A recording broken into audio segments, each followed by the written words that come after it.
E aí, pessoal, seja bem-vindo a mais um podcast aqui do Semiose, podcast de design. Eu, o meu amigo Luan Matheus, e aí? Salve, salve, galera, beleza?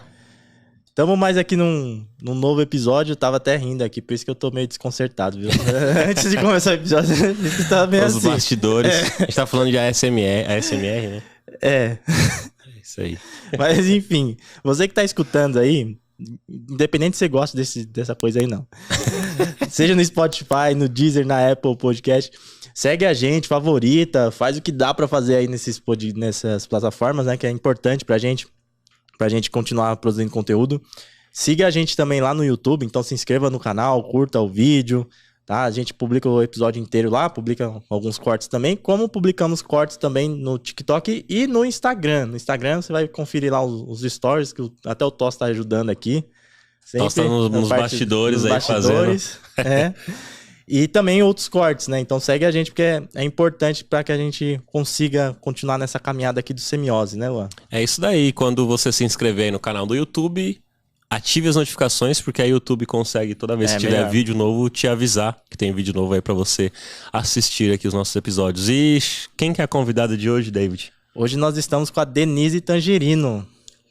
Ué, aí ó. Tudo bom? A Denise, ó. Fazendo ASMR aí pra galera, ó. Vai dar certo esse treino. A Denise que é docente, né? Professora do Mackenzie. Você é docente, pesquisadora do Mackenzie do Belas Artes também? Tá aqui no LinkedIn. E que mais que você é? Tá, vou contar fora gata, eu vou contar um pouco do que eu sou. Sou hoje professora do Mackenzie, da Faculdade de Publicidade.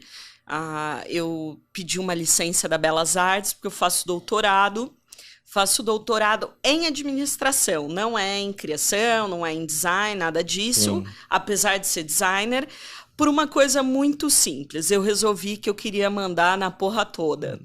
E eu achei que para ser uma gestora melhor, eu tinha que ir para administração, porque nós, designers, a gente pode ser um pouco desorganizado ou fora de um planejamento, e eu senti a necessidade de uma visão de administração e gestão.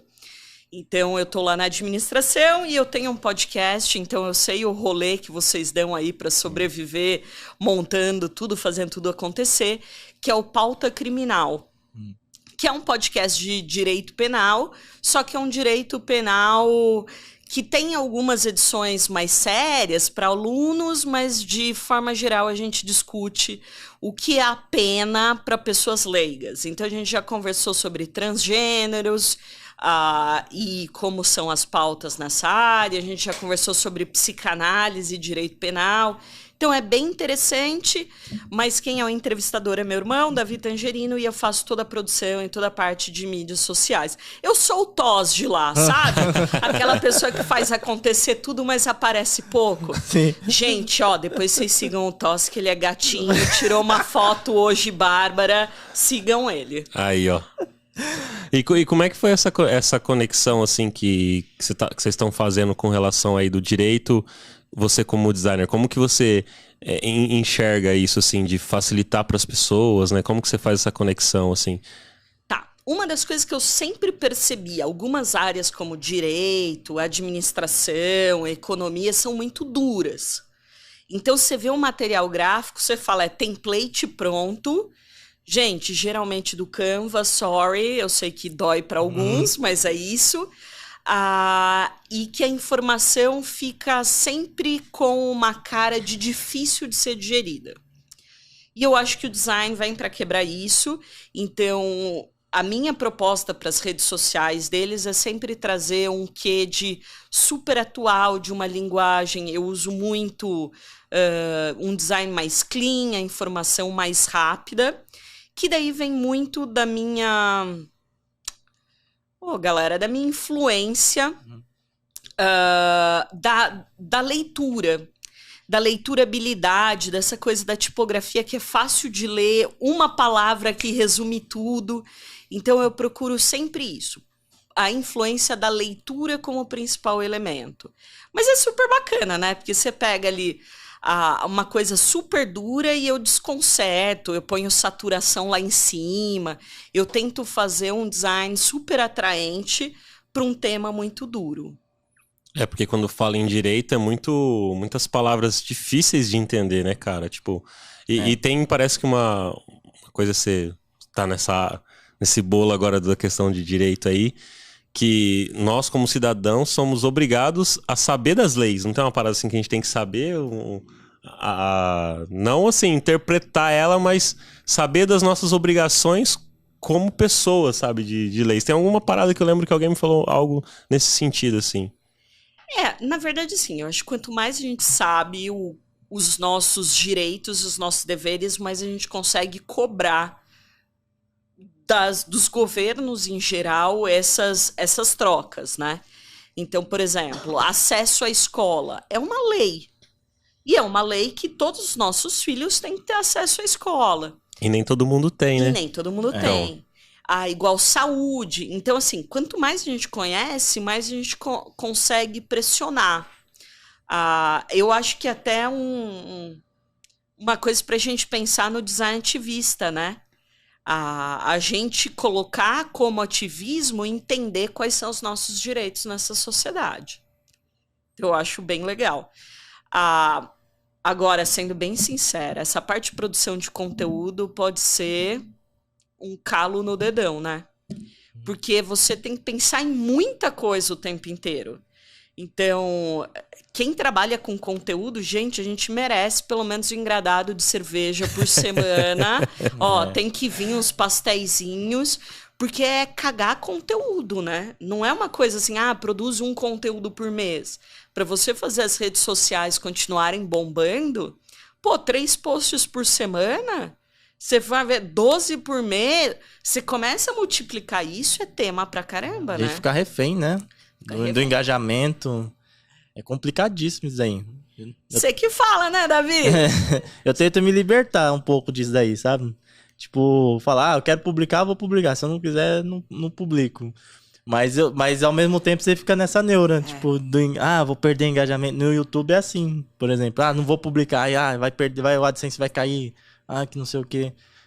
É um efeito colateral da... É porque é como se fosse um trampo, né? Então, por ser um trampo, você tem que produzir para ter retorno. Exatamente. Né? É diferente de você, sei lá, ter uma horta e você planta, você rega, você vai cuidar, mas talvez você pode pôr um negócio lá que fica girando, tacando água para você, sem ter que ir lá e aguar um a um, né? Não, mas talvez e demora depende. Um tempo maior para crescer, para você pegar e colher, para depois vender. Por exemplo, tem... Agora ali não, você tem igual você falou, tem que ela comentou, tem que criar todas, no mínimo 3 por semana ali, sei lá, pra gerar um pouco mais de engajamento. Não, mas... Uma parada assim, eu ia falar se você não fizer o teu trampo, como é que você vai ter um retorno pra você viver disso, tem como sabe? ter um retorno pago. Isso que eu tava pensando também. Tipo, você anunciar. Tem muitas pessoas que não produzem meio conteúdo, vende pra caramba porque ela tem o tráfego pago. Então, ela divulga o trabalho de outra maneira, né? Agora... engajamento público é meio cocaína, né? A gente vai cheirando isso e vai ficando viciado. Só que a gente começa a perceber que, assim, a não ser que você ponha muita grana no projeto, e não é a realidade dos meus clientes ou de quem eu tô transitando, você vai no orgânico. E quando você olha o orgânico, você montou lá a página, de repente você tem 200 seguidores. Você fala, puta, que merda, eu quero 3 mil. Só que no orgânico, para chegar no 3 mil, cada dia você põe um conta-gota de água ali. E eu acho que esse é o choque. A gente acha que tudo vai ser muito explodir. E não é. Cada dia você plantar um pouquinho, né? Então, essa semana eu tava reclamando que eu tava com 340 seguidores. Mas todo esse esforço para 340, tô batendo, 3 mil ouvintes, tá tudo... Daí um amigo chamou, falou, deixa eu te mostrar um projeto nosso na área de investimentos que a gente tá colocando grana. Colocando grana, há 2 meses e meio, ele tinha 240 seguidores. Então... essa é a coisa do conteúdo que, se a gente não para com uma visão sóbria e não conversa com outros produtores para entender como as coisas estão funcionando, a gente vai ficando neurótico, né? Sim, com certeza. A gente vai entrando numa neura de não tá crescendo e põe Viagra no negócio. Mas não vai, né? Então, acho que é super importante a gente jogar a real. É difícil, é uma realidade dura. E o lance é a constância mesmo. Tipo, Sim. esses dias que é no dia que a gente tá gravando aqui hoje, né? Que é um domingão. Essa semana eu nem fico acompanhando tanto isso. Eu entrei pra ver que de vez em quando eu vou ver o ranqueamento do outro podcast que eu tenho, que é o Papo de UX. E aí eu vi que eu tava em primeiro lugar, o meu podcast, na Apple Podcast na categoria de design. Nem sabia que era seu, eu ouço, tá? O Papo de UX? É. Ah, que legal. Nem sabia, ó. Que bacana, obrigado. E aí, por tá em primeiro ali, eu falei, cara, que louco. Falei, eu tava na frente da Alura, cara. A Alura tem uma puta estrutura, eu gravo no meu quarto, tá ligado? Mas, tipo, e aí o lance, tipo, de você ter constância e de talvez não ficar acompanhando tanto. Eu acompanho assim, lógico, eu vejo quantas pessoas estão ouvindo lá, as métricas, mas eu sempre tive o objetivo de, vou criar conteúdo, que eu acho legal, vou compartilhar, eu acho que vou ajudar as pessoas. Não entra na neura, né? Não vou entrar na neura, sabe? Tipo, é claro que às vezes uma empresa, ela tem os objetivos dela e tem que ter os dados para acompanhar, para ir criando as estratégias. Mas ter chegado em primeiro ali não foi, eu vou planejar uma estratégia, eu quero ser o primeiro. Foi, eu quero criar, entendeu? Pô, bacana, chegou em primeiro, vamos comemorar, é legal. Porque ainda não era nem o foco e chegamos, pô, que da hora, entendeu? Então, comemorar aquilo, mas talvez não entrar nessa neura, igual você falou também, de conversar com outras pessoas e entender, né, os números. Eu fiquei sempre feliz. Tipo, quando eu soltava os primeiros episódios, demorava às vezes uma semana pra bater 100 ouvintes. Eu falava, nossa, legal, uma semana, bateu 100 e tal. Ficava super feliz. Agora tem vezes que eu lanço e bate 100 em um dia. Eu falo, porra, que da hora, mano. Tipo, você vai vendo uma evolução. E pra mim é bastante, sabe? Porque eu não tenho uma noção de quantos ouviu da outra galera, assim, de outras pessoas. Mas eu acho que pra mim é bastante, sabe? Porque pensa numa sala de aula. Quantas pessoas não estão ouvindo? Tipo, eu tô chegando a quase 80 mil pessoas já ouviram o podcast, cara. Quer dizer, 80 mil plays. Aí eu falo, cara, são 80 mil reproduções, 80 mil vezes ouviram a minha voz, cara. Talvez quando eu conseguiria atingir que as pessoas ouviriam minha voz 80 mil vezes, cara. É muita coisa, cara. É muita coisa. E nichado, uma responsa, Nichado, porque... Nichado, Porque, tipo, não tá falando besterol, sei lá, coisas pop, assim, assuntos que o pessoal... pra galera de design. É bem nichado, né? Bem nichado, Não, e isso que você não tem cliente. Eu acho que, assim, quando você tem um cliente que te cobra de alguma forma resultado, você sente o Vecna aqui, né? Respirando quente aqui no seu ouvido e tem que andar. Quando a gente tem mais liberdade, é mais gostoso, né? Sim, é melhor. Total. Você tem infoproduto? Não. Eu virando agora entrevistadora. Eu não tenho infoproduto, eu tenho um e-book, só que eu não cobro pra ele, eu só tô captando lead por enquanto, assim. Até eu comecei a montar um curso, tem lá no curso junto com o David, que é um básico de UX. Preciso terminar, inclusive, tem algumas aulas lá, faltam umas 10 aulas pra eu terminar. Preciso parar pra terminar essas aulas pro pessoal lá. Mas ainda não criei, não. E, tipo, eu tenho várias ideias, mas por enquanto eu ainda tô focado em criar os conteúdos, assim, tipo, porque é muito tempo, sabe? Que toma pra fazer isso. E aí eu falo, pô, parece que eu me sinto mais feliz quando eu tô fazendo o conteúdo sem talvez essa cobrança que falou, pô, é uma aula, aí a pessoa vai ter que pagar, e se não tá legal, talvez eu mesmo me cobrar de não tá tão legal, porque a pessoa tá pagando. Quando eu faço de graça, também faço com carinho pra tá legal, mas eu não sinto tanta cobrança no sentido da grana, sabe? De alguém tá pondo uma grana que ela põe o tempo pra ouvir. Mas é diferente dela pôr o tempo pra ouvir, mais uma grana que ela poderia investir em outra coisa. Então, eu sinto esse peso também quando criar dar uma aula, uma parada assim, né? Eu acho que é responsa, pô. Responsa. E agora virou uma cultura do infoproduto que também é um pouco chata, né? Porque tem bons infoprodutos, mas daí você tem uma horda aí de pessoas gravando, fazendo, parará, que elas sabem do assunto superficialmente, mas fizeram ela acreditar que qualquer um pode ensinar qualquer coisa, então ela tá lançando nessa fúria de tentar vender, e quem compra se decepciona, né?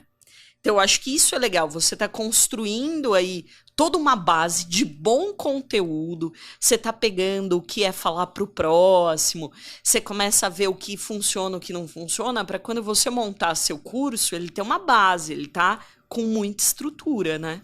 E aproveitar o próprio conteúdo dos podcasts. Tem muitos podcasts lá que eu falo pra galera, ó, tem pergunta que eu faço que eu não sei mesmo, porque eu quero também aprender. E eu falo, cada pessoa que eu converso lá, tanto aqui também no Semiose, a gente aprende pra caramba, né? Sim, a gente faz total. perguntas que a gente tem curiosidade mesmo de saber, que pode ajudar as pessoas que estão assistindo e ouvindo, e pra gente também. Então eu falo, cada episódio que a gente grava é uma aula pra gente, assim. E essa parada de infoproduto que você falou é interessante porque deve ter em outras áreas também, né? Vai falar do design que estamos inseridos nisso. Tem muita gente que aparece do nada e começa a fazer, e justamente por esse viés que você falou aí, tipo, qualquer um pode fazer. Claro que qualquer um pode fazer, mas como que essa pessoa vai fazer, né? Tipo, por exemplo, teve o curso de Figma lá do...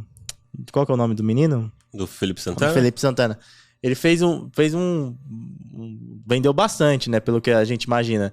Pô, aí você vê um monte de curso de Figma estourando também. Pá, o pessoal até copiando quase a mesma coisa. Tipo, cara, não é assim.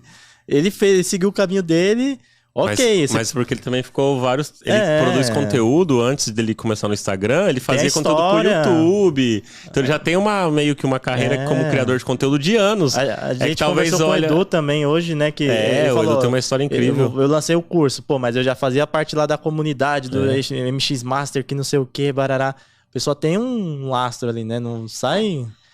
E é muito tentador, né? Porque você vê esse, assim, entre aspas, né? A galera de marketing digital, parece que marketing digital se resume a infoproduto, que não é verdade.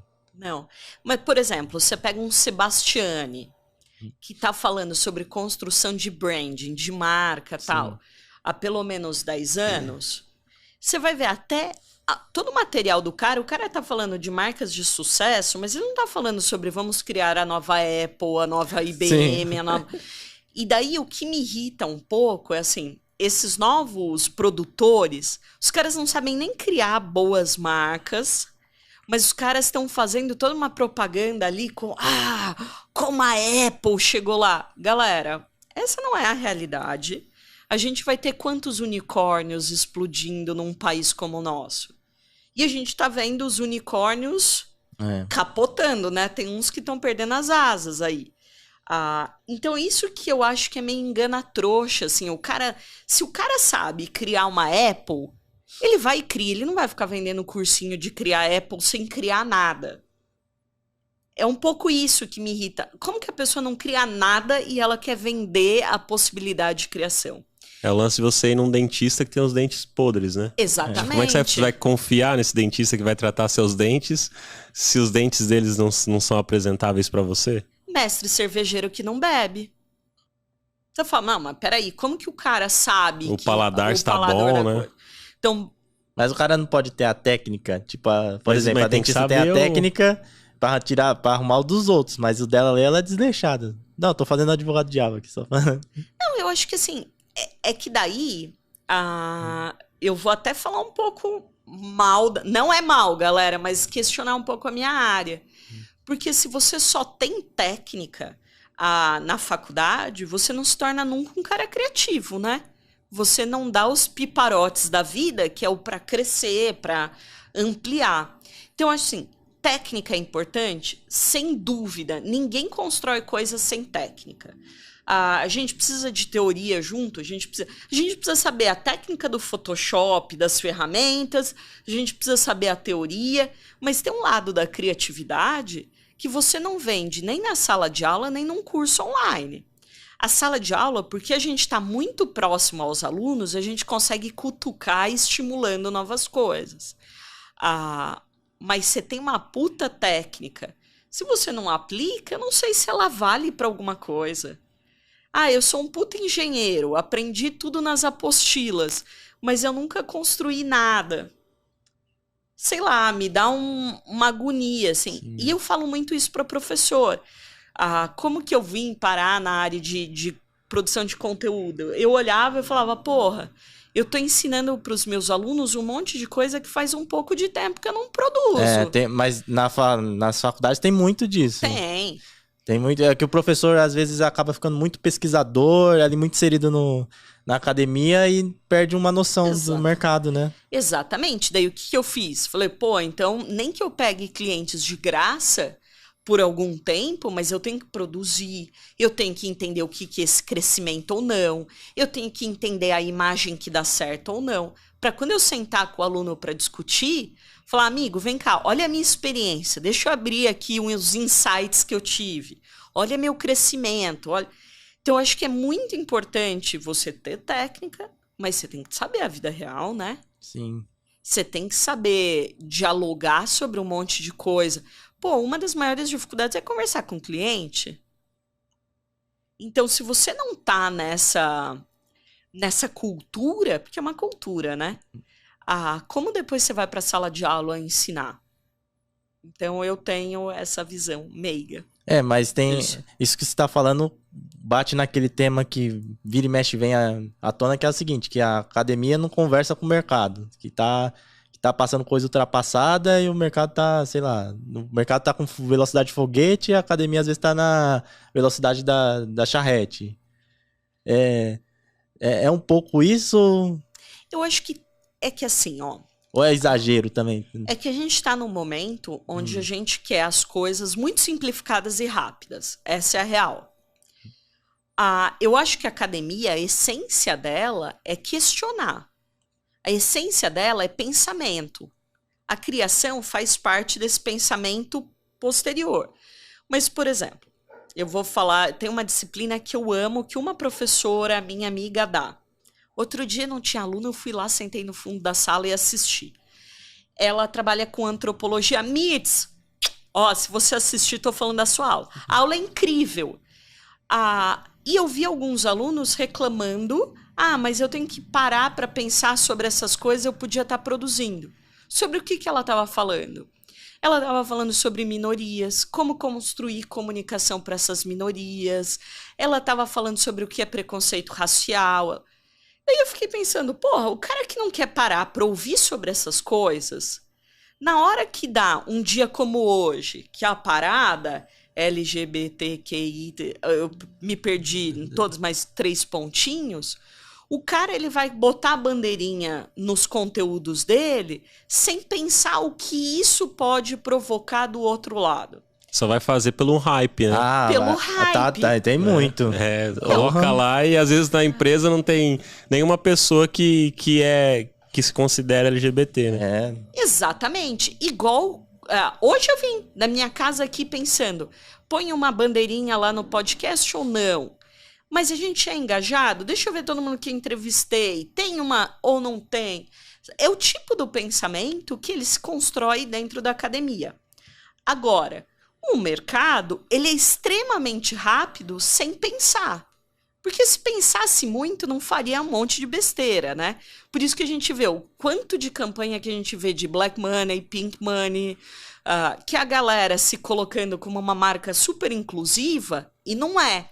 Se o mercado parasse um pouco para respirar, falar, puxa, então vamos antes fazer um programa, vamos mudar a dinâmica da empresa. A hora que a gente deu 2, 3 passos, a gente começa a publicizar isso, eles teriam menos problemas. Então, eu acho que a academia ela tem uma função diferente do mercado, porém, eu acho sim que os acadêmicos têm que descer um pouquinho do salto alto e parar para conversar com a academia, com o mercado, para entender que o mercado está em outro momento. Então, não adianta eu colocar um aluno sentado 4 horas para ficar lendo 30 páginas por semana que ele não vai ler. Ele não é um aluno dessa geração. Então, eu tenho que conseguir conversar com esse mercado e atualizar esse aluno fazendo essa discussão entre o que é teoria e o que ele vai aplicar. Porque a teoria também, por exemplo, a gente está num podcast semiose, vem da semiótica. Eu adoro o conceito de semiose, né? O conceito de algo é sempre outro algo, é sem fim a semiose. Semiótica, o aluno precisa aprender? Para mim, precisa. É importante. É interessante ele aprender. Porque é importante para aplicar. Mas eu colocar esse aluno 3 horas sentado ouvindo sobre o que é semiótica sem aplicar, ele vai dar conta depois de aplicar? Não. Então, eu acho que tem uns movimentos que a gente precisava discutir até mais para conseguir, para o resultado ser melhor dos nossos profissionais. Porque eu também não acredito que o cara que estuda só pelo YouTube, ele vai ter uma formação tão interessante quanto de uma boa universidade. Também tem essa frente, né? Eu ia trazer até o exemplo meu. Por exemplo, eu trabalho com design desde 2005. E eu não tenho formação em design. Eu tenho curso técnico, comecei a trabalhar, aprender e foi. E aí, por conta disso, eu queria fazer uma pós. Aí eu não posso fazer pós, porque eu não... Aí eu falei, então eu vou fazer um EAD para o teu diploma e fazer a pós. Aí o EAD que eu tô fazendo de design, o que eu entendo, eles põem muitas coisas lá, como você falou, para você pensar.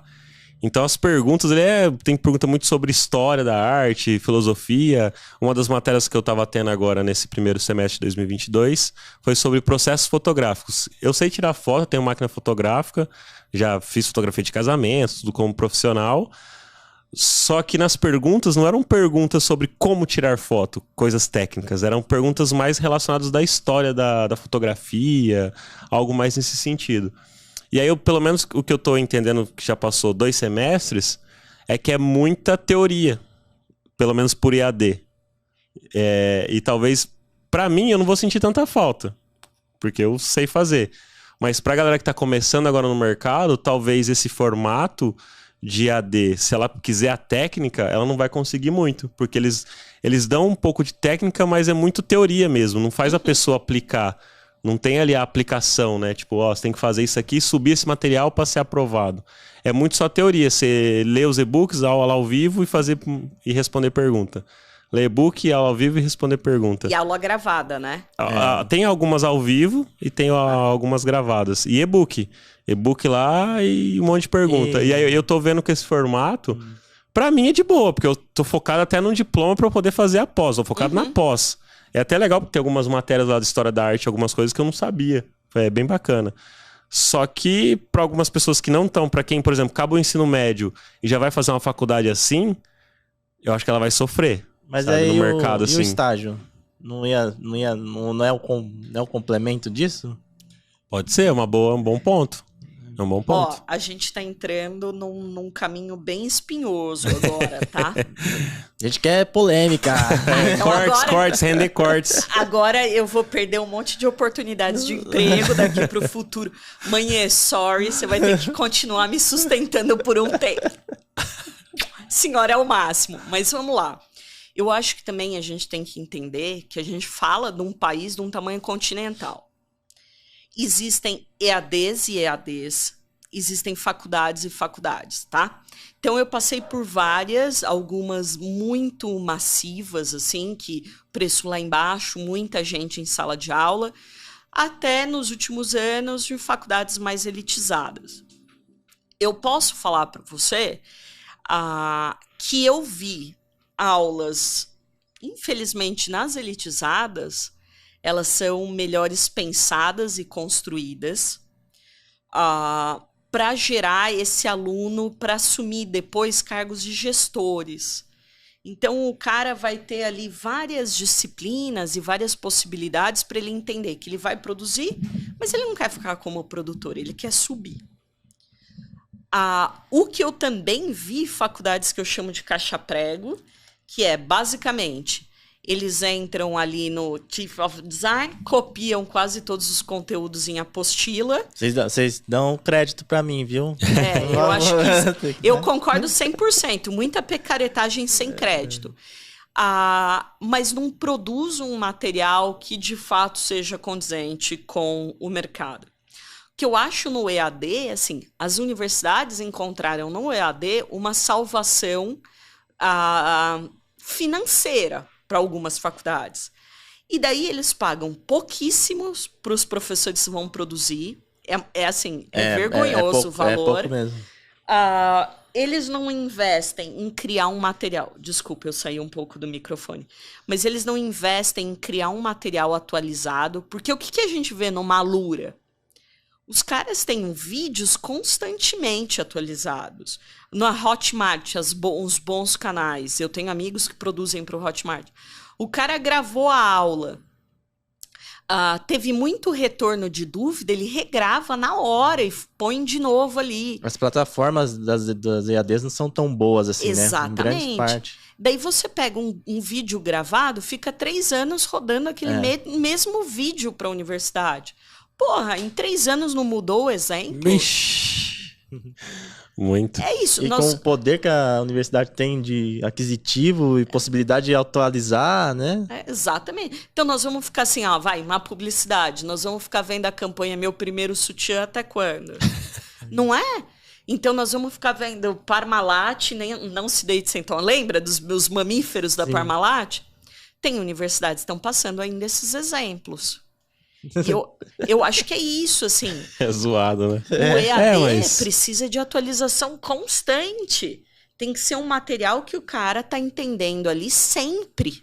Porque aí também não adianta nada. Você baixa o custo pra pessoa falar, não, vou baixar o custo pra todo mundo conseguir ter acesso. Mas esse acesso não faz a pessoa virar um profissional que o mercado precisa, não adiantou nada, né? Tipo, ele tentou ajudar, mas não ajudou. Como eu falei, no meu exemplo, tá servindo. Eu tô pagando baratinho. Eu tô conseguindo fazer, o meu objetivo é o diploma para fazer uma pós, então vai dar certo.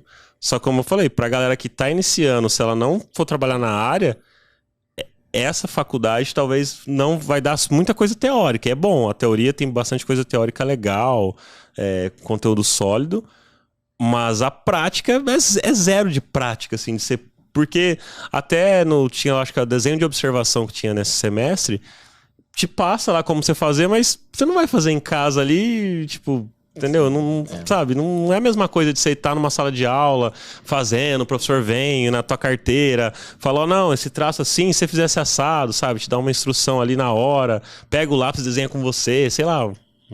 Tô viajando aqui, mas eu acho que quando tá na sala de aula, o presencial que tem a prática, é diferente. Eu lembro que quando eu fiz curso técnico no Senac, e tinha a prática lá, a gente ia sempre no laboratório lá, fazendo as coisas, entendeu? Usando lá o que tinha que usar de ferramenta para poder aprender. Tinha as teorias e prática junto, como você falou. Tipo, ele ficar 3 horas dando uma aula só de teoria, sei lá, dá 1 hora de teoria, 1 hora de prática, depois mais 1 hora de teoria, vai fazendo um balanço ali para a pessoa conseguir absorver o conteúdo que ela estudou, né? E para você ter uma noção, isso são dados do meu doutorado, eu acabei de escrever artigo e tal. No Brasil, a gente tem mais ou menos 3.800 instituições de ensino superior. Caramba! Contando faculdade, centro universitário, universidade e as universidades ou faculdades militares, né? Que são as de formação de cadete e tal. Daí você olha e fala, porra, isso é coisa pra caramba. Excelente, que país da educação, né? Só que não. Daí você vai pegar rankings. Por exemplo, tem um ranking que chama THI, que é um ranking internacional que mede por vários quesitos as universidades do mundo. A gente tem, na América Latina, acho 72 só faculdades dentro desse ranking. Se for ver as brasileiras, a gente tem... São todas federais, hoje são 72 brasileiras. 60 são públicas e 10 são o que a gente chama de comunitárias, que são as PUCs, as presbiterianas e tal. Daí eu olhei aquele número e fiquei pensando... Eu gastei muito tempo em cima desse número. Nenhuma... das boas faculdades, tá medindo universidade, nenhuma das boas universidades nacionais visam lucro. As que entram nesse ranqueamento não são aquelas que têm como foco final o dinheiro. O dinheiro. Então, você vê que no Brasil, assim, as faculdades que a gente vê crescer e que tem muita verba, não são as que produzem a melhor qualidade de ensino. E olha Isso que é um louco, choque, né? E assim, então, não sei, eu posso estar falando besteira aqui, mas eu acho que até as empresas de sucesso, eu acho que se a gente parar para pensar, o objetivo maior delas, eu acho que nunca foi só a grana, né? A própria Apple, se parar para pegar a história do Steve Jobs, assim, ele não estava focado no dinheiro, ele estava focado em fazer a parada dar certo, se eu olhar assim, a ambição dele. Pelo menos é o que eu compreendo analisando a história dele. E ele queria um produto que fosse o melhor. E não que desse mais dinheiro. Exato. Então, tá vendo que eu tenho essa percepção que parece que pro bagulho dar certo, você não foca na grana. A grana vai ser consequência de uma parada que você vai fazer, cara. E eu falo isso até com relação à carreira pra galera. Tipo, grana é bom, quem não gosta de dinheiro, pô? Dinheiro é maravilhoso pra gente viver, conseguir fazer as coisas. A gente consegue produzir esse conteúdo aqui porque, graças a Deus, hoje a gente tem uma condição de fazer isso. Senão não seria nem possível fazer. Então, só que aí a galera, tipo, eu acho que é legal focar nesse lance de fazer uma parada legal, né? Tipo, novamente falando da questão do Steve Jobs. Como você falou, eu queria fazer o produto, fazer a parada dar certo, fazer o negócio rodar. E aí, consequente, veio a grana, veio todo isso que a gente conhece hoje da Apple. Exatamente. Eu ia perguntar dessa lista de faculdades aí que você citou, das gringas, as que estão na lista, tem as que geram lucro? Na verdade, assim, quando você olha, a maior parte, não a maior parte, mas as primeiras são sempre ou americanas ou inglesas, e bem tradicionais, tipo MIT, Harvard, Cambridge.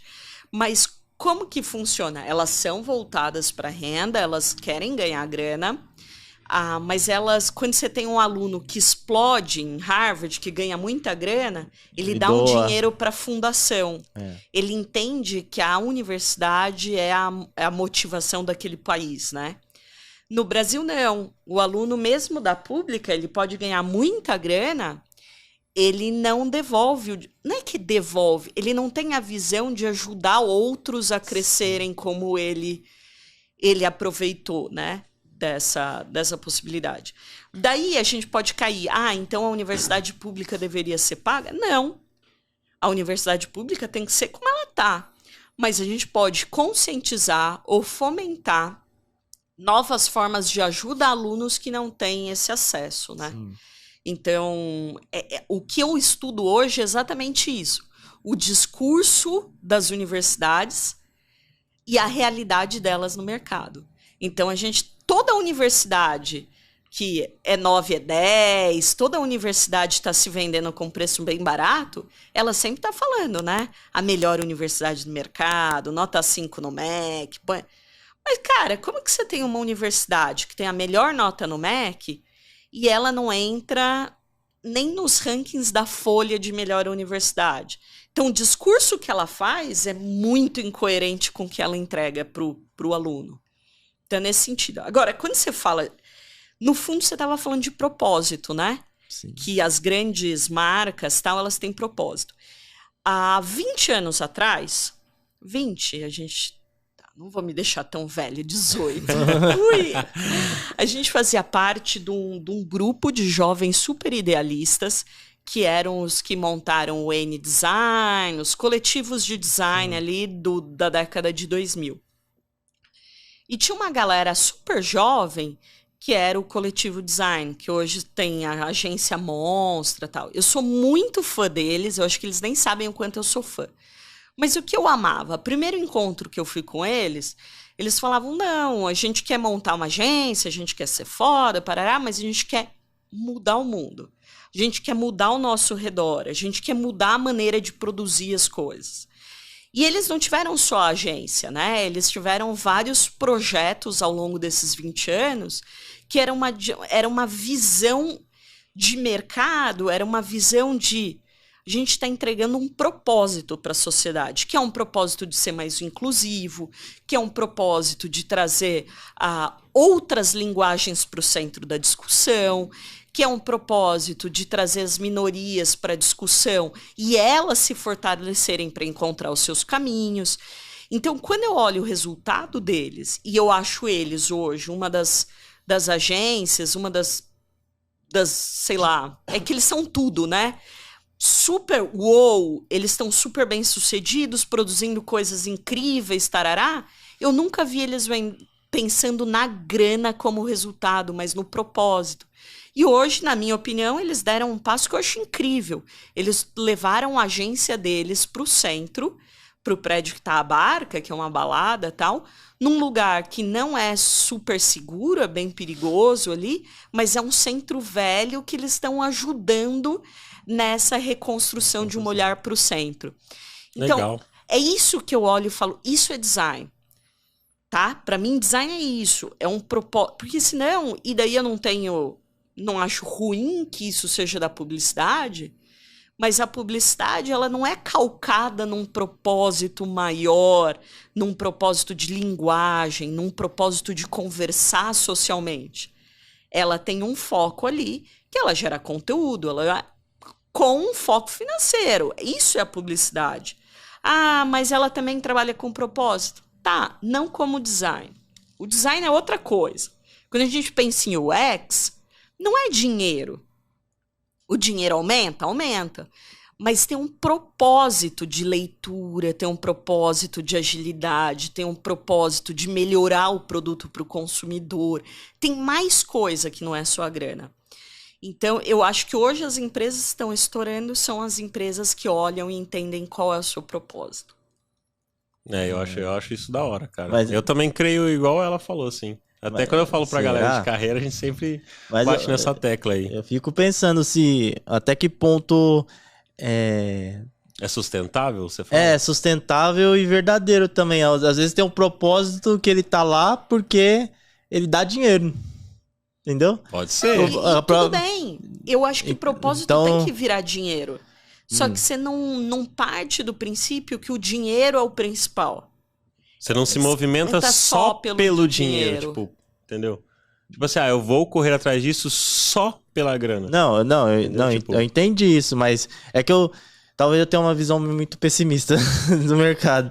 E que eu não consigo a maioria ver... não pensa, a maioria pensa em grana. Não, isso é. Tipo- A gente tá falando numa parada que poucos pensam assim, por isso que poucos estão. Ou às vezes o propósito da empresa é criar um novo mercado para ela ganhar mais dinheiro em cima desse novo mercado, dessa necessidade de mercado que ela criou.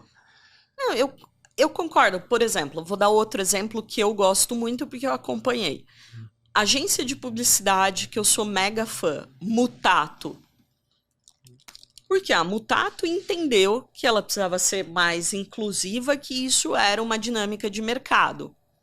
Galera, ela entende que é uma dinâmica de mercado. Não é que ali, como diria uma amiga minha, nesse puteiro não tem nenhuma virgem, tá? Ninguém é ingênuo. Mas a partir da hora que ela põe essa inclusão como um dos eixos dela, ela vai incluir mesmo. E ela vai criar ali um núcleo super forte, inclusivo. Então, eu tinha vários alunos tal, que foram para lá e conseguiram montar pela primeira vez um portfólio real. Sim. Vou fazer um elogio a um cara que eu gosto muito, que é o Conde, do Condzilla. Eu sei que tem 1000 críticas ali, tá? O núcleo Condzilla. Mas o Condzilla, ele acreditou num projeto dele, Sim. que era, eu vou pegar esse funk que é periférico E vou fazer ficar foda. e vou ficar... E daí, A qualidade, ó, né?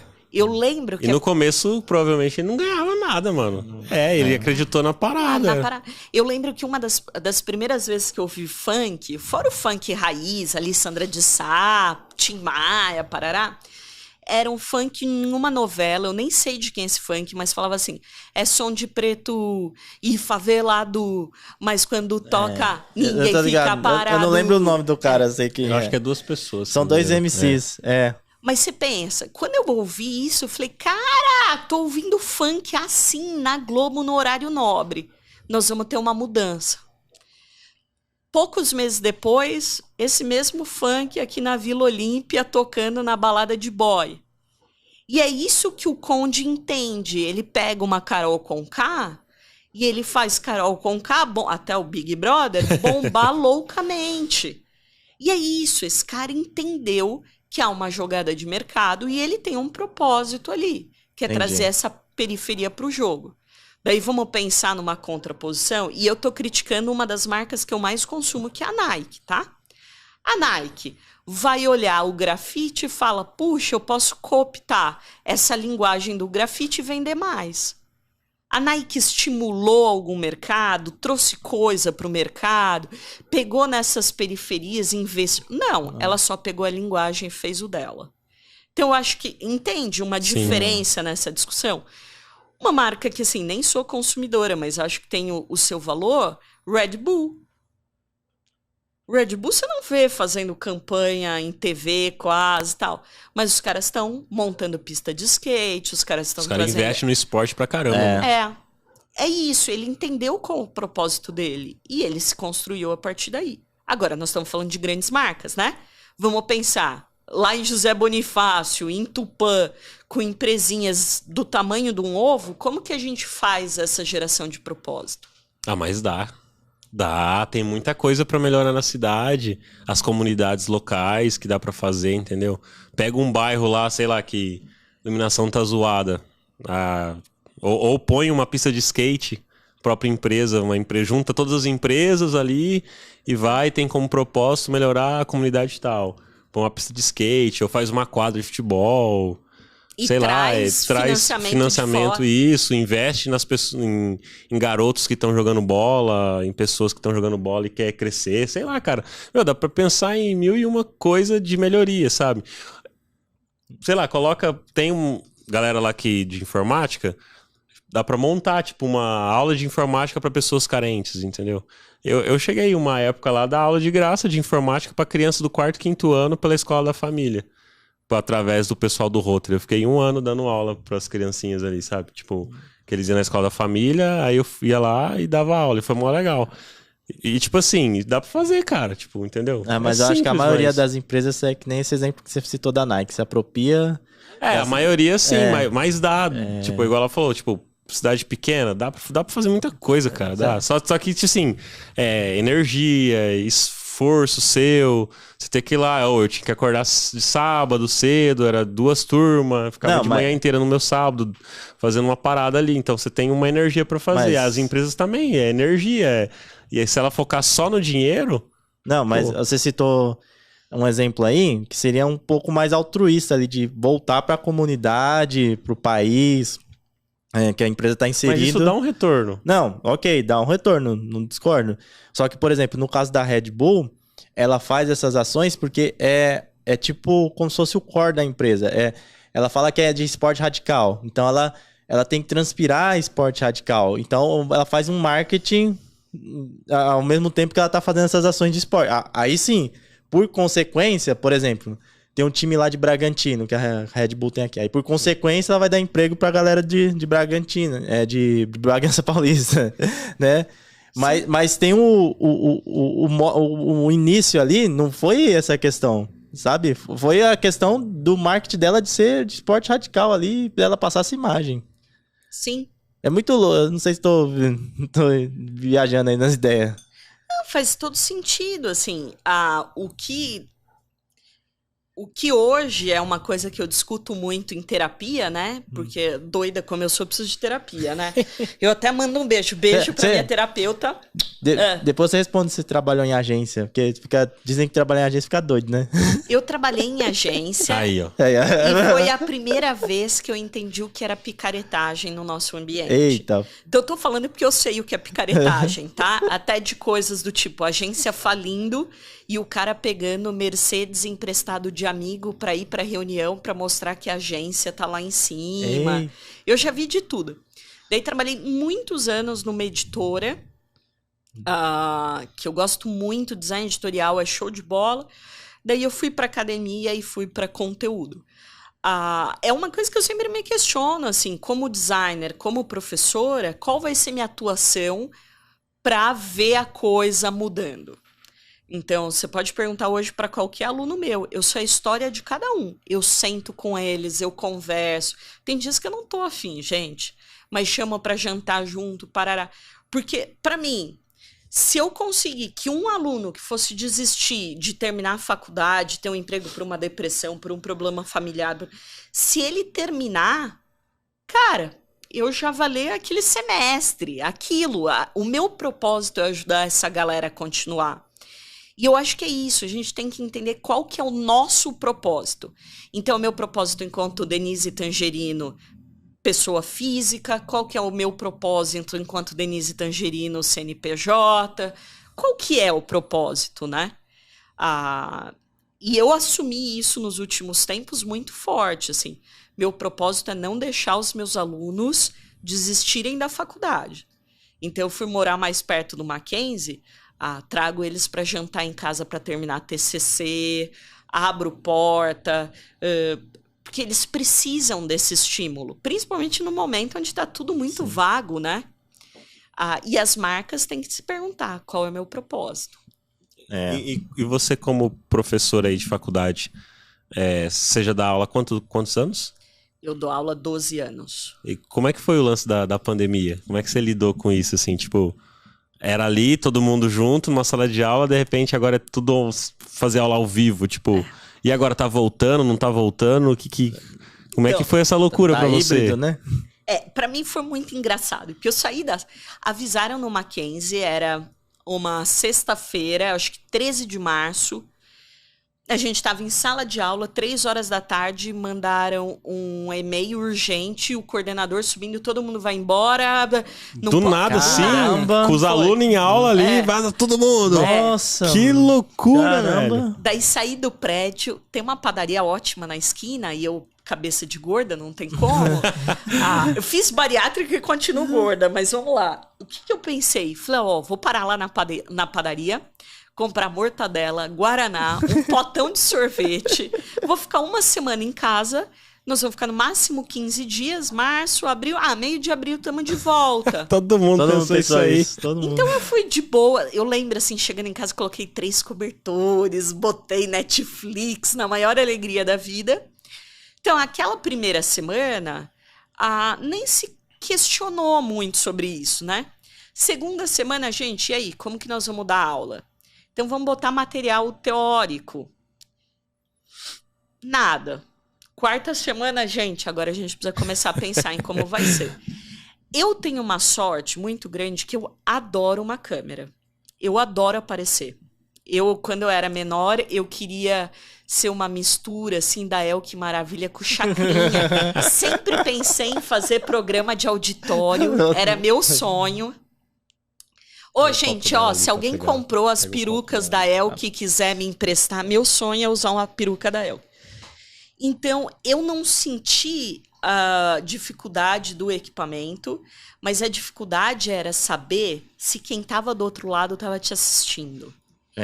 Então eu comecei a fazer rap no meio da aula. Rap? Então canta um rap, vai. Não, eu não canto nenhum, mas eu ia assim, o que eu fazia? Eu lia o PowerPoint... Em formato de rap. Assim, putz, produção gráfica, uma técnica... E eu ia fazendo, dançava... cantava. Então, assim, quando ia mudar de... Bate na palma da mão! E dançava na câmera. Então, os alunos começaram a assistir mais por me ver lá dançando... Do que pela matéria, né? Do que pela matéria. E o que eu entendi? Quando você está na sala, você ancora a sua aula no olhar do aluno. Então, você sabe quando o cara tá com tédio, você sabe tudo pelo olhar. Agora, quando você tá com a câmera desligada do outro lado, meu amigo, você não sabe o que tem do outro lado. Então, foi muito difícil nisso. Eu tive que aprender a chamar a atenção do aluno, sem ver. Então, eu falava, galera, para. Responda no chat o que eu tô perguntando. E ia nessa meio... Se a pessoa quiser dormir, nem consegue, né? E eu, estamos aqui em mais uma aula de Denise Tangerino. Mas a aula gravada, não era ao vivo? Era ao vivo. O Mackenzie manteve tudo ao vivo. Então, eu fui nessa. Mas eu chegava de sexta-feira, eu tava destroçada. Porque imagina, eu dançava... Mais energia, né? 24 horas aula dançando com o aluno. Porque eu dançava. Vamos lá! Não para não! E imagina, então foi bem difícil. E eu tinha uma cadeira com rodinha, e eu rodava a cadeira, então começava a aula, eu falava, gente, tá entrando uma gata pra dar aula. Daí eu aparecia na câmera, e descia. Tinha aulas que eu ia de pijama colorido para chamar atenção. Teve uma aula que o tema era Harry Potter, né? Que é um livro do Henry Jenkins. Eu fui de Harry Potter da aula. Que da hora. Então, eu fui fazendo daquilo um estímulo. Mas exige muito do professor. E cada professor vai usar Você usou essa técnica, né? E funcionou assim pra galera? Tipo, teve mais interação? Você sentiu isso? E o mais... Gente, isso eu vou contar, é muito engraçado. Eu entrei no Mackenzie, uns 3 meses depois eu fui... Isso não era online ainda. Eu fui chamada pela direção. Então, chegou um filme aqui, um videozinho na nossa mão, a gente quer saber o que aconteceu na aula naquele dia e tal. Era uma aula de criação publicitária 1, e eles estavam muito desanimados. Eu coloquei minha eguinha pocotó e dancei. Minha eguinha pocotó, pocotó, pocotó, pocotó. E dancei na sala. Só que um aluno gravou e marcou o Mackenzie. Ai, e daí chegou pra direção o vídeo e tal. O X9. O X9. E ele foi tão ingênuo, eu fiquei até com dó. Mas... E aquilo chamou muita atenção deles. Eles mandaram o vídeo entre eles, compartilharam, fizeram meme, não sei o quê. Então, quando foi para um online, eu falei, eu preciso virar um meme. Essa sua estratégia, né? A minha estratégia é virar um meme. Legal. Então, eu preciso falar de conteúdo virando um meme. E eu acho que deu certo. Agora, no retorno, o aluno está sentindo muito. Porque imagina que você ficou 2 anos, por mais que tenha ido para uma balada ou outra, sem sair de casa. Você está convivendo com papai e mamãe. Tudo na mão, né? Porque a classe média é isso. Você senta para almoçar, a comidinha vem para o seu prato. É tudo muito... Tudo funciona muito. E daí você tem que voltar para uma sala de aula onde você vai ter que lidar com gente. Só que se eu sou a mimada A, você é o mimado B, isso vai dar explosão. Então você começa, o professor critica, você fica meio putinho... Daí o professor tem que conversar com você, chamar para não tô falando contra você, é o seu trabalho que precisa melhorar. E daí eles brigam muito entre eles. Então é um momento que agora a gente precisa trabalhar a inteligência emocional, porque vira uma explosão, né? Um briga com o outro e daí tem treta, assim, tipo, na hora da aula mesmo. Na hora da aula. Fora as internas, assim, de grupo, né? Quando vai fazer trabalho. Porque, tipo assim, como eu não fiz faculdade, cheguei a fazer curso técnico. E no curso técnico não tinha briga, assim. E agora, tipo, já na minha sala de aula de curso técnico não tinha treta assim, não. E aí, olhando, igual ela tá falando assim, parece briga de 5ª série, pô. Tipo, não fez, outro fez. Pô, não, você pensa assim, a galera que tá na faculdade também. Já é tudo adulto, meu. Não, eu vou te falar um negócio. Hoje, alguém com 23 anos tinha a maturidade da gente com 16. E, alunos que estão me ouvindo, eu não culpo nenhum de vocês. É a forma com que a coisa foi se configurando, hoje, né? Então, assim... Essa coisa, nós somos muito mais inclusivos, muito mais sensíveis com a diferença. Tudo isso, eu concordo. Mas nessa de ser muito mais sensível, a gente também não criou outras cascas grossas que as nossas gerações estavam acostumadas.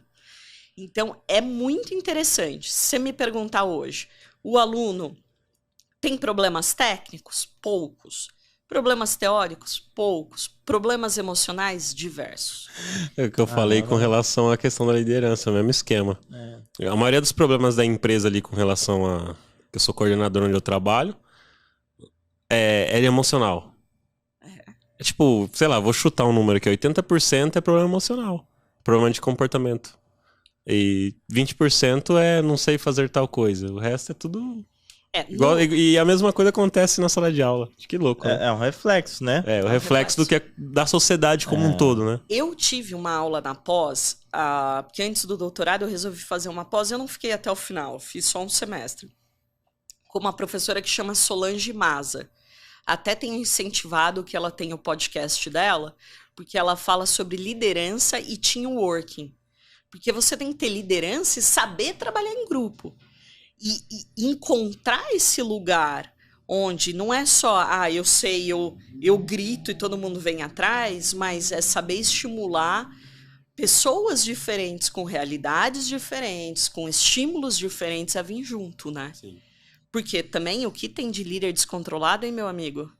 Sim, nossa. Eu acho que é a maioria, né? A maioria. Tem piti, que grita. Então, uma coisa que eu brinquei e falei da agência, né? A gente que tá mais voltado pro digital, a gente fala, não quer voltar pra agência. Não trabalha em agência, que agência, pelo amor de Deus. Principalmente quem vem de agência e começa a trabalhar com um produto digital. Fala, não quero mais virar, não quero sair comendo pizza de madrugada por causa de coisa, não. E ela você é docente num curso de publicidade, que teoricamente, enviando esse povo pra agência. Assim, como que é essa visão? A gente talvez tenha uma visão meio exacerbada, assim, que é muito ruim mesmo, ou não? O que você acha assim, disso?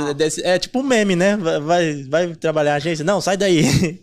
Não trabalha em agência, não. Eu acho que a agência é meio cocaína. Vários experimentam, alguns ficam viciados.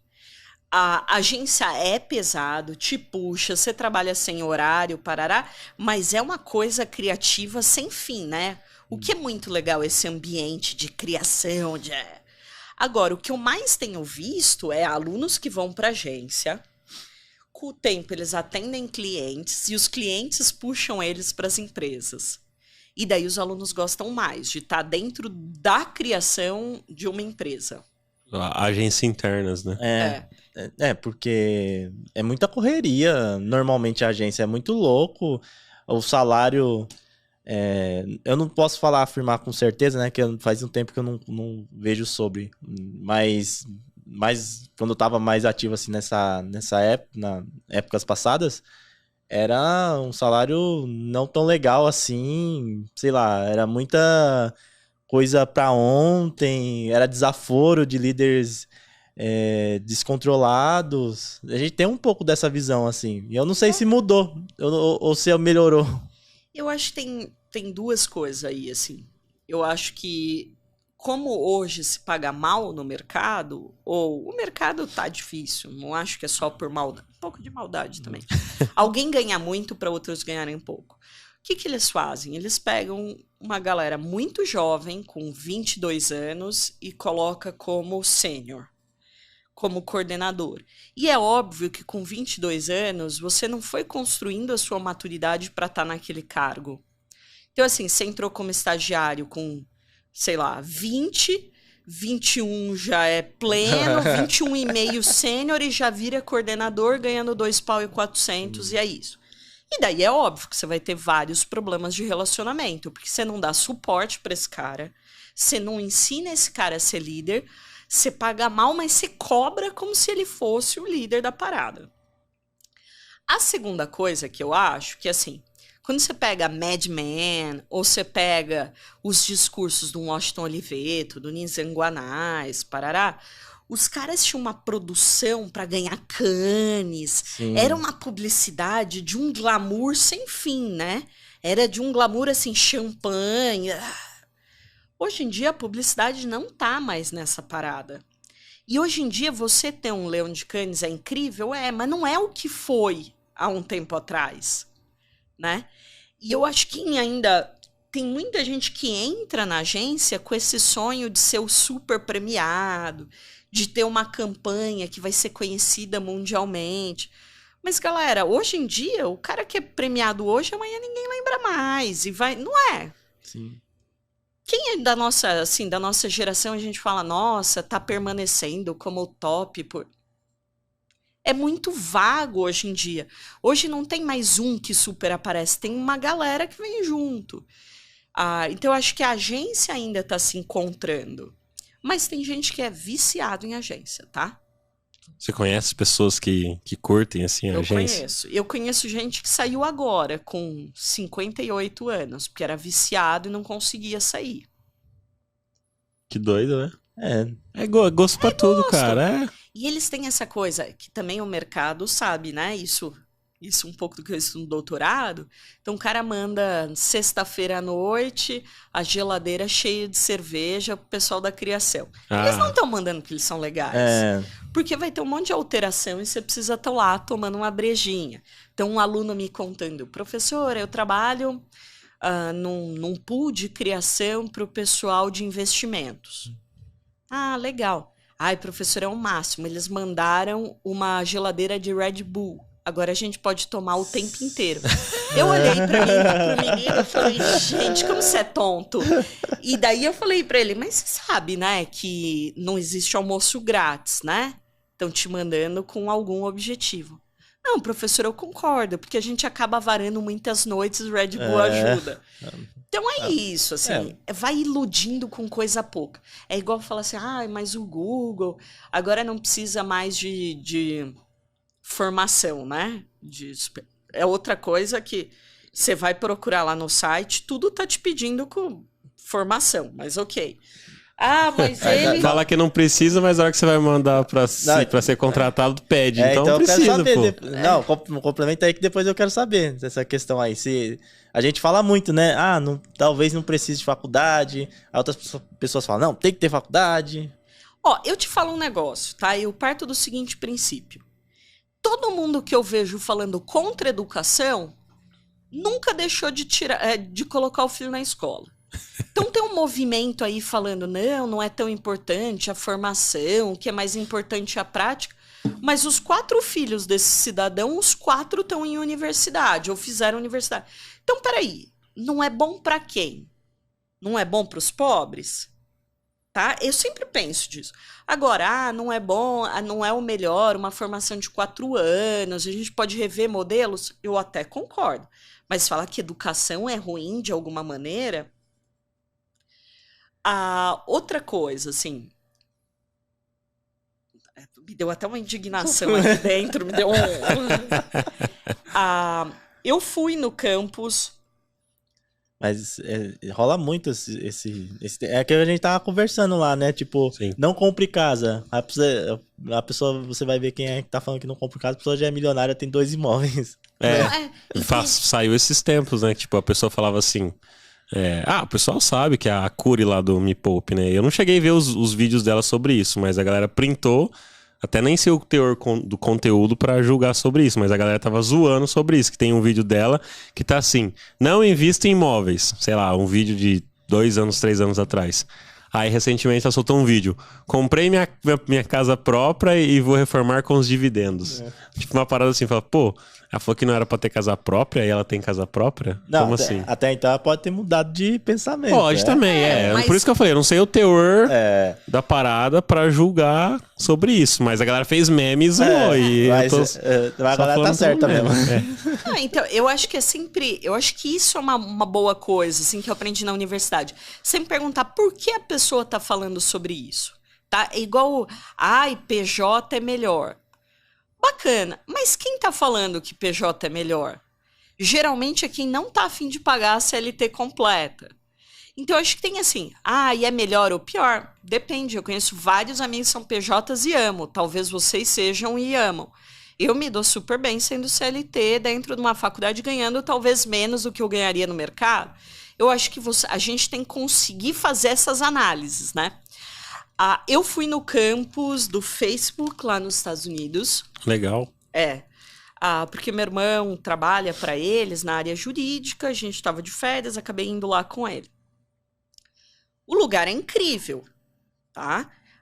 Eles têm uma praça de alimentação com vários restaurantes, todo mundo come de graça, tem Häagen-Dazs de graça, enfim. Mas você entra nos departamentos, são normais, com baia, cadeirinha, parará. Então, eu acho que há um discurso e meio deslumbrado, assim, de tem um tobogã, tem uma área de descompressão. Mas no dia a dia, galera, não produz pra ver. No dia a dia, você vai ter que sentar na cadeira e editar o vídeo com, o nervo ciático pegando e entregar naquele prazo. Então, eu acho que também há um encantamento meio... O pessoal acha que é ONG, cara. Meio ingênuo. E eu tô falando, eu entrei lá, as divisórias daqueles bem biombo que a gente tá acostumado aqui no Brasil, a única coisa é que os caras não ganham vale alimentação, eles podem comer ou no McDonald's ou no Burger King, na praça de alimentação. E o que eu acho legal dessa estrutura é que, desde do dono, do diretor, todo mundo come na mesma praça de alimentação. É isso. Mas será que isso vale você varar várias noites trabalhando? Será que não é também um... Prefiro comer o McDonald's onde eu quiser, no horário que eu quiser, dentro da minha liberdade. Assim, pra mim, né? Para as pessoas, alguns podem gostar disso, né? Exato. Tanto que tem um monte de gente que trabalha lá. Mas tem um pessoal que gosta de ser enganado também, né? É aquele... Cai no golpe quem quer, né? Qual que era o negócio lá, o que o pessoal tava falando lá? Remédio bom pra BO? Bom pra otário? Bom pra otário, Parece que tem gente que gosta disso. Tipo, fala, a empresa tá dando sorvetinho aqui, que não sei o que e tal. Mas, legal. Pô, mas não é que é legal assim, né? Nossa, a empresa é bondosa com você.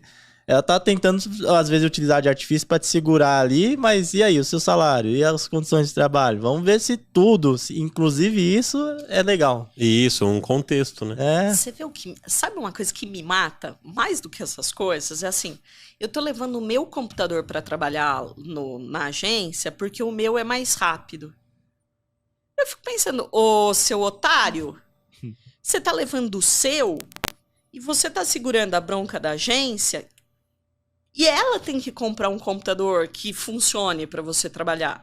Só que se você for assaltado aqui na Washington Luiz... Você que fica sem. Você que fica sem. Então, pra mim, essas coisas assim, eu olho e falo, cara, será que a pessoa não tá pensando que se ela perder, ela é uma nezão? Você tá gerando lucro pra empresa que não tá te dando nenhum equipamento pra trabalhar direito? E eu vi muito, tá? E eu vi muito... E a pessoa não era nem PJ, porque às vezes PJ pode falar, pô, eu sou PJ, eu cobro um valor que a pessoa não me dá o notebook porque eu sou PJ, então eu cobro um valor pra compensar isso se eu perder o notebook. Ela faz as contas ali que eu pedi um valor a mais. Não, ela é CLT, onde ela tem o direito de ter tem que ter as ferramentas, né, que a lei fala isso pra gente, e aí ela pega e leva o dela pra poder trampar, cara. Tipo, aí é zoado, eu acho. Não, mas tem muito isso. Tem muito. Tem muito. Eu já vi vaga que pedia que a pessoa tivesse notebook, assim, senão... CLT.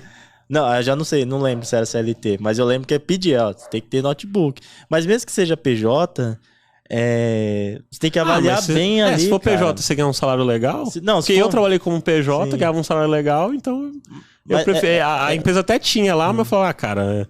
O valor que eu tô cobrando já é... Então, entendeu? aí Porque é eu cobrei diferente. o valor que eu quis. Então, tipo assim, eu quero ganhar tanto. Falei, beleza. Então, beleza. Não, aí é diferente, mas tem muita empresa que aplica o PJ aí pra economizar no Sim, CLT, paga um valor ali de baixo e ainda exige esse tipo de coisa. Tem bastante. Lá na Boa Vista a gente manda um Mac pra todos os designers trabalhar lá. Tá A gente certo. manda pra galera, tudo certinho, assim. Boa Vista... Boa Vista Serviços. Era a Boa Vista SCPC. Concorrente da Serasa. Tá, mas tem alguém de UX que agora Tinha alguém de UX bem famoso lá no Boa O Vista. Lemes. O Lemes deu aula pra mim na pós. Eu era coordenadora de pós, o Lemes deu aula lá. Ah, que legal. Ele tava aqui ontem. Não, tá. muito gente boa, o Lemes. Boa. Ele é o chefe do design. Vou falar de novo, ele Lemes. Você é o chefe dos chefes do designer. Você não quer assumir isso daí porque ele já foi chefe de design em Taiwan. Então, o Lemes é meu chefe, chefe do TOS, e o TOS é meu chefe, né? Então, Eu não conheço o Lemes pessoalmente, isso é o mais interessante. Eu conheço ele só no online. Se soubesse, ele tava aqui ontem, pô. Que legal. Ele Gravou. Vocês? Eu devo ser subordinado a ele, não tô nem sabendo. Ele é chefe. Já foi chefe de tudo, mano. Você começa perguntando, você perguntou na gravação dele sobre isso, né? Quando ele, da carreira dele, assim, tipo, desde sempre já foi chefe, assim, liderando as coisas, tá ligado? Assim. E a esposa do Lemes também é chefe, não é? Ah, deve ser chefe do marketing, que ela... Deve ser chefe dele, né? além de ser chefe dele. Ela dá aula, ela é professora também. Eu tava tentando trazê-los pra pós da Belas Artes.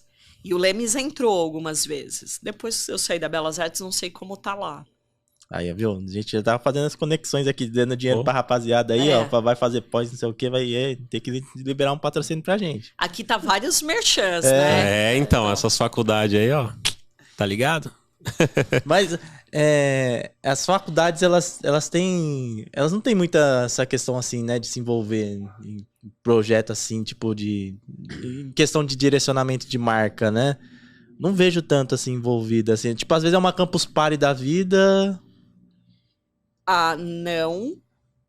Acho que não, tô tentando... Eu não vejo. Mas eu acho que eles estão percebendo, tá? E eu acho que uma faculdade, que é a faculdade que eu faço, que investe agora a questão do esporte, é a FAM. Por causa da presidente do Palmeiras. Da tia Leila. Não, mas é porque ela é dona do Palmeiras. A tia Leila, ela é dona. Aí ela bota a marca dela lá. Então. Mas nesse caso, ela é ótima. Ela continua, deixa ela continuar patrocinando o nosso time lindo. Se lascar, só ganha esses desgraçados. Não para de ganhar, mano. Que bom, né? Que raiva. Vai embora, Abel. Não, mas tá impressionante, né? Que fase boa que o Palmeiras tá, porque teve fases que era meio vergonhoso ser palmeirense, né? É igual a fase do São Paulino hoje, né?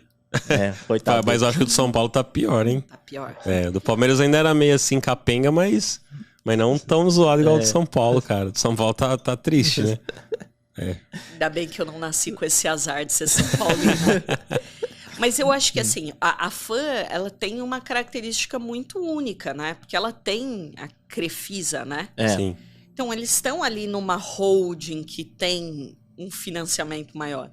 As outras universidades, eu vou falar, por exemplo, o Mackenzie, ela é comunitária, ela responde a uma instituição que cuida do Mackenzie, né? Então, ela tem regras, normas bem duras sobre algumas coisas. Então, ela não consegue, nem que ela quisesse, ela conseguiria tão rapidamente fazer esse tipo de coisa. Participar de feira ou incentivar financeiramente programas e afins. Então, cada universidade também tem uma parte legal diferente. As comunitárias têm que dar bolsas, tem umas limitações aí na parte de comunicação, tem várias coisinhas. Mas a gente tem universidades abrindo campus dentro dos shoppings, né? Sim. Que louco. Que é muito louco. Dentro do estádio lá, dentro do estádio do Corinthians tinha uma faculdade lá. Tinha? Tem. Tem. É a Sumaré? Não sei, é uma azulzinha lá, não lembro. Assim, não, mas eu acho que Sumaré tem no Aricanduva, tem em outros shoppings também. Por que essa pira, assim? Não, porque o melhor acesso pra rapaziada tá lá, tipo, consegue chegar lá, metrô fácil, tem um espaço. Entendi. E a gente tem a Belas Artes, acabou de abrir no Cidade Jardim, que é um dos shoppings mais elitizados de São Paulo. Aí é embaçado. Mas para atingir esse público. Então vai ser o público que estuda na Avenue e depois... E você acha que tem diferença no currículo? Assim, o cara estudou no Mackenzie, estudou na Belas Artes, aí estudou na Sumaré. Na hora que o cara for contratado ali. Tipo, a pessoa já faz um filtro só por instituição A, B, C? Eu acho que há um filtro. Eu não acho que é o mais importante. Eu acho que é um filtro menor aí. Eu acho que é um filtro por portfólio maior. Mas eu acho que tem uma coisa, assim. Nós somos seres humanos, tá? Ser humano é filho da puta. Exato. Todos temos luzes e sombras gigantes. Você pega um currículo que tá lá, FAP, você olha e fala, o cara vem com mais networking, o cara vem com uma formação, viajou o mundo, o cara teve outros acessos. Então, por mais que você não assuma isso, fica subentendido que o cara tem algumas coisas que podem contribuir com a sua empresa. Então, eu acho que na hora do vamos ver, se você tem 2 portfólios ótimos, mas um cara veio de uma faculdade mais elitizada e outro mais simples, a não ser que você queira pagar menos, você acaba pegando da faculdade mais elitizada. E aí... o lance de pagar menos talvez seja um fator, né? Porque aí se a empresa, tipo, vou tocar a verba mais curta aqui para contratar, às vezes a pessoa que até fez a faculdade mais elitizada que tem grana não vai conseguir entrar.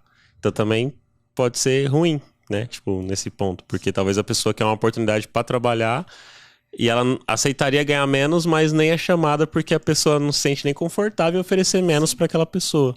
E tem um lance assim, geralmente quem tá numa faculdade muito elitizada, o cara vem com inglês fluente, com outro idioma, porque inglês hoje não dá nem pra falar que é carne de vaca, porque tá caro, né? Inglês hoje, não sei se tem alguma coisa barata, mas inglês é o básico. Então vem com um terceiro idioma, o cara, sei lá, tem uma formação que fez um curso fora do país, ele vem com uma bagagem que é diferente. Então isso que é difícil, porque a gente está competindo desigualmente, né? Desde a nossa raiz. Sim. Aí, então, é isso que eu tava pensando. Aí você pega um cara lá que vem da ZL, por exemplo, estudou numa faculdade lá, tal, aí ele vê esse cenário, ele vai ter que ganhar menos. Às vezes ele tem tanta competência quanto o outro. Eu acho que o cara que vem da periferia, para ganhar tanto quanto um cara que vem de uma dessas elites, ele vai ter que ser Usain Bolt. Ele vai ter que correr muito mais. É possível, mas é mais mas difícil. É mais difícil. Mais bem mais difícil. difícil. E não dá pra gente fingir que essa não é a real. Ah, É a real. Até sobre o que você falou com relação à faculdade, eu tenho uma dúvida minha mesmo, assim, pessoal. A galera que tá em faculdade pública, universidade que não precisa pagar, é a galera que realmente não tem grana e não precisa pagar, ou é a galera Não, porque Sim. às vezes tem a discussão de falar, pô, precisa cobrar as universidades. Às vezes eu vejo o discurso de quem fala que tem que cobrar por essa questão de tipo assim, a galera que tá lá é só quem tem bala.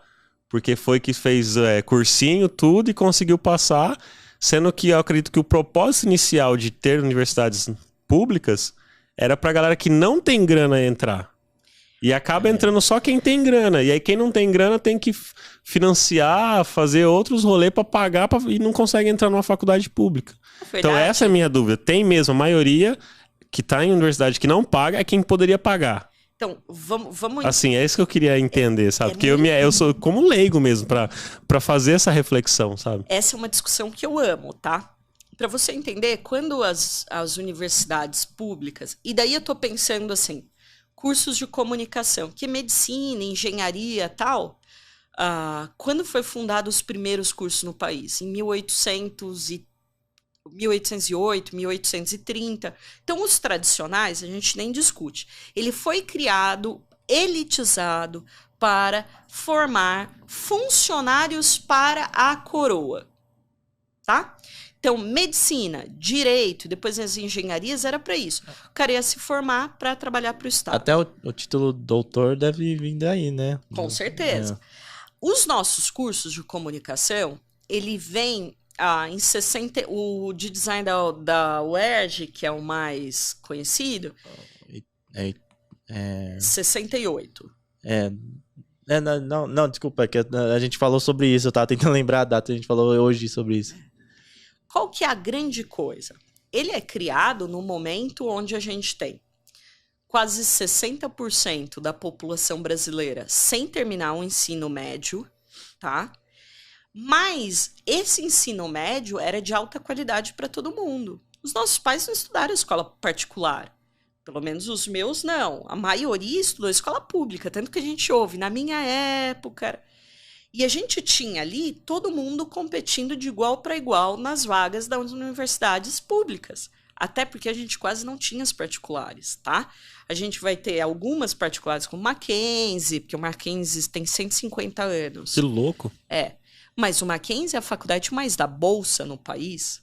Então a gente tinha uma competição pelas públicas mais igualitárias. O que aconteceu ao longo dos anos? A gente teve uma população cresceu, essa população teve um pouco mais de acesso à escola. A gente olha hoje e fala, a escola tá uma merda, mas ainda tem mais acesso do que teve lá no passado. Só que a nossa escola, a pública, não é mais competitiva com a particular. Então, o que nós vamos ter? Nós vamos ter nos cursos que dão um salário maior. Então, direito, engenharia... sei lá, economia, medicina. administração, medicina, só o aluno que vem da elite. E onde nós vamos ter os alunos que vêm das escolas públicas, os alunos que são, infelizmente, mais mal formados, nas que são voltadas para a educação. Então, o cara que é muito bom de exatas e não consegue passar numa poli, vai passar na matemática. A pessoa que está lá, o sonho é ser, sei lá, jornalista, parará, mas não entra na ECA, vai entrar na letras. Então, o grande movimento hoje é que a gente tem a escola pública alimentando cursos de baixo salário em relação ao que poderia, e a gente tem uma galera mal formada embaixo que entra em faculdades voltadas para educação, que muitas vezes não conseguem chegar a um nível interessante de cultura, de acesso e volta para dar aula nas escolas públicas.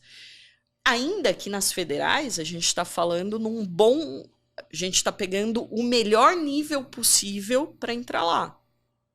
Agora, tem faculdades de pedagogia, faculdades de matemática, faculdades que são pagas por valores baixos, que vão retroalimentar esses concursos públicos, que são muito mal formados. Então, a nossa escola fica patinando ali embaixo. É duro isso, mas nossa escola pública hoje não põe mais, né? Não põe na USP. A pessoa tem que ser excepcional, assim, fora da curva, ter alguma coisa assim que realmente aparece no Fantástico quando essas pessoas, né? Mas e aí, na sua visão, você acha que seria ruim, então, cobrar? Você acha que tem outras alternativas para fazer com que as pessoas que não têm condição entrem e tenham essa competitividade mesmo? Posso falar um negócio? Eu acho que se cobrar fica a mesma coisa. Porque a galera vai conseguir pagar e vai dar na mesma. O que eu acho é que a nossa luta tem que ser por escolas melhores de base. Então, por exemplo, o cara fez o Fundamental 1 e 2. O cara sabe que ele está vindo numa periferia. Vamos incentivar esse cara a ir para o ensino técnico e crescer nesse ensino técnico para ter uma visão melhor. E daí, porque o ensino técnico ainda tem uma formação de exatas melhor do que o ensino médio normal. E daí ele concorrer melhor com as públicas. Então, acho que está na hora da gente olhar para o nosso ensino de base. E daí investir pesado no nosso ensino de base, né? Não dá, gente, não dá para uma criança sair do Fundamental 1 ou 2 sem saber escrever e fazer as operações. Então a gente tem que pensar que tá na hora de dar uma gongada nisso, né? Mas infelizmente a gente não vê a curto, médio prazo. Isso vai bater na faculdade. Eu tô falando que eu dava aula em 2 faculdades de elite, tô numa só. Mas se você lê os textos da galera, você fala a formação tá ruim. Mesmo nas boas escolas particulares, tá ruim. Mesmo na galera que tem grana, tá ruim. Mesmo na galera que tem grana. Olha só. Mas às vezes parece que a gente tá vivendo um momento de emburrecimento, não parece? Tem uma frase do Emicida que ele fala isso. Tem uma música do Emicida que ele fala: na era da informação, a burrice dá nas cartas. Exatamente. E eu vou falar um negócio. E eu vou ser depois apedrejada por esses 2 comentários. Mas eu não acho que venha mais nada de criativo e excepcional das elites. Faz muitos anos que eu vejo tudo sair da periferia. As elites compram, põem uma outra roupagem e falam: isso não é de vocês. Vocês são mercenários. Eu acredito muito mais numa revolução da criação, da criatividade, no Capão Redondo, no Jardim Ângela, na periferia da Zona Leste, do que sendo construído na elite. Aí, ó. Mas é que eles estão... o cara do ZL aí, ó, produzindo conteúdo pra galera. Sou Itaquera. Então o cara sabe o que eu tô falando. Sabe. Mas é porque não tem necessidade. A galera que vem da periferia, a gente tem a necessidade. Quem tá nesse status, pra que vai mudar? Tipo, vai criar uma coisa nova ali pra se coçar. Ali tá confortável. Gente, não, tem que estudar. Tem que ser criativo desde que nasce ali. Ó. Não, é mesmo. Você tem que ser criativo pra você criar seus brinquedos ali, porque você não tem dinheiro pra você comprar os brinquedos, sabe? Você tem que ser criativo pra você poder jogar bola, pra você poder ir pra escola. É complicado.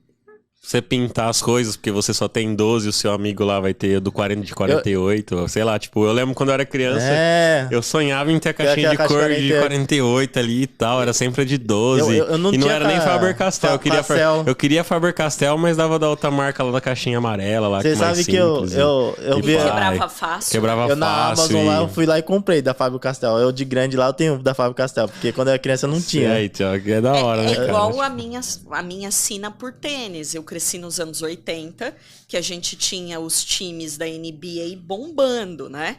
A gente tava lá, Michael Jordan, parará. Eu estudava numa escola particular de elite, mas meu pai era professor.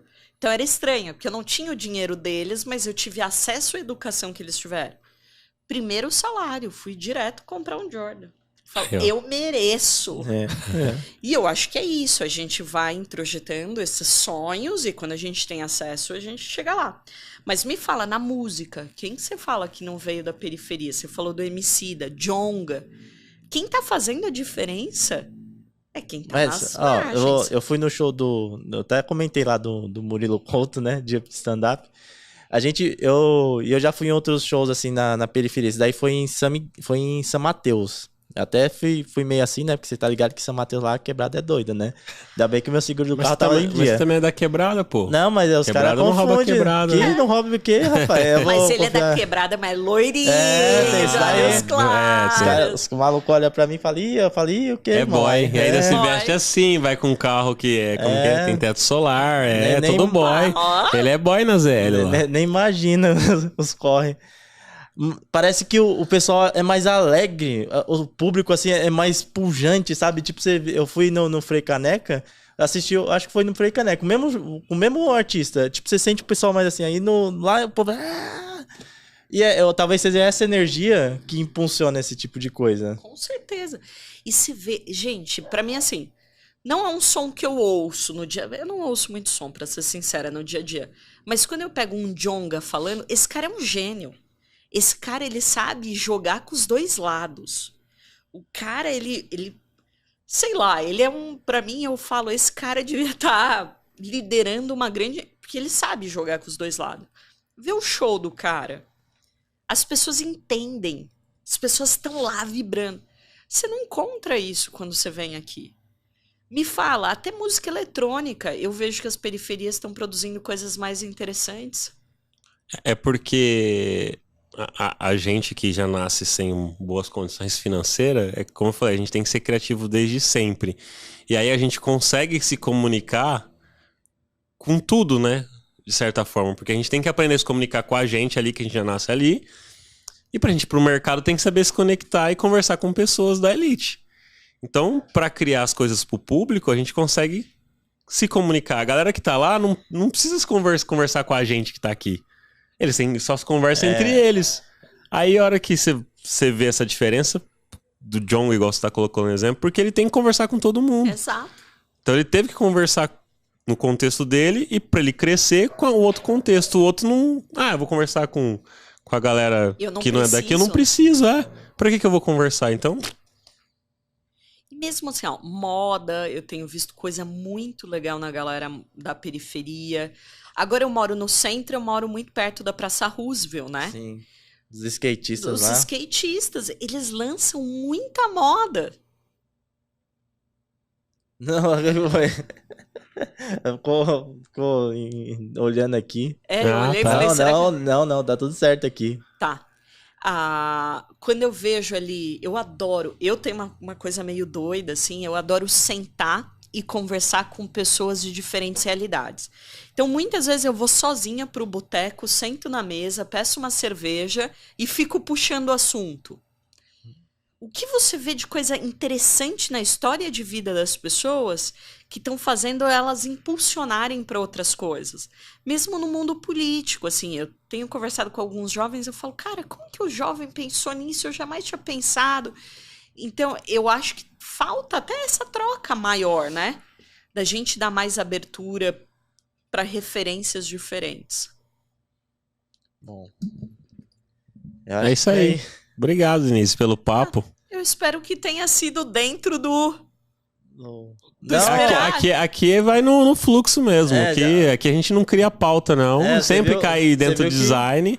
Mas não tem perguntas assim. A gente vai... Adorei. Obrigado, né? ainda bem. Você curtiu? Tá da hora? Adorei. Lemes, por favor, realiza meu sonho. Deixa eu tomar uma cerveja uma vez com você e sua esposa. Aí, vai, ó. Ficou aí minha... Registrado, né? Se eu soubesse, ó. Gente, eu falado pra ela vir ontem aí. Ficou o dia inteiro aqui, tarde toda. Mas sempre que quiserem me convidar, eu venho aqui fazer uma farofa com vocês, hein? Pô, muito bom. Compartilha agora suas redes sociais pra quem quiser conversar com você. Sei lá, às vezes como você é professora, trocar uma ideia sobre algum assunto que surgiu aqui, ou dúvida pra... eu preciso fazer design mesmo, ou me dá uma dica de qual faculdade eu vou fazer e tal, e onde te encontra. Galera, ó, vocês me encontram como Denise com S, Tangerino, é o masculino da tangerina, tá? Eu tenho essa coisa meio trans no nome. Em todas as redes sociais, a que eu mais uso é o Instagram, e eu tô como DE Tangerino.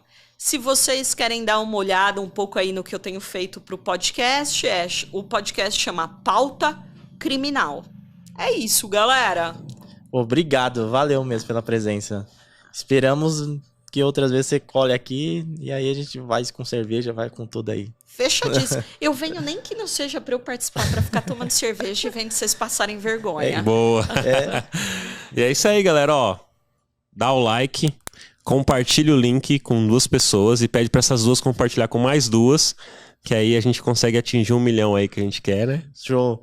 Ó, se inscreve no canal aí, deixa o like. Também segue a gente no Spotify, Deezer, na Apple, onde você estiver ouvindo. Lembrar que o Luan que tá com a camiseta, ó, tem a caneca. O Guilherme disponibilizou pra gente, @guiter.graphic, tá? A gente vai deixar o link aí na descrição, que eu sei, talvez falando assim não fique tão fácil.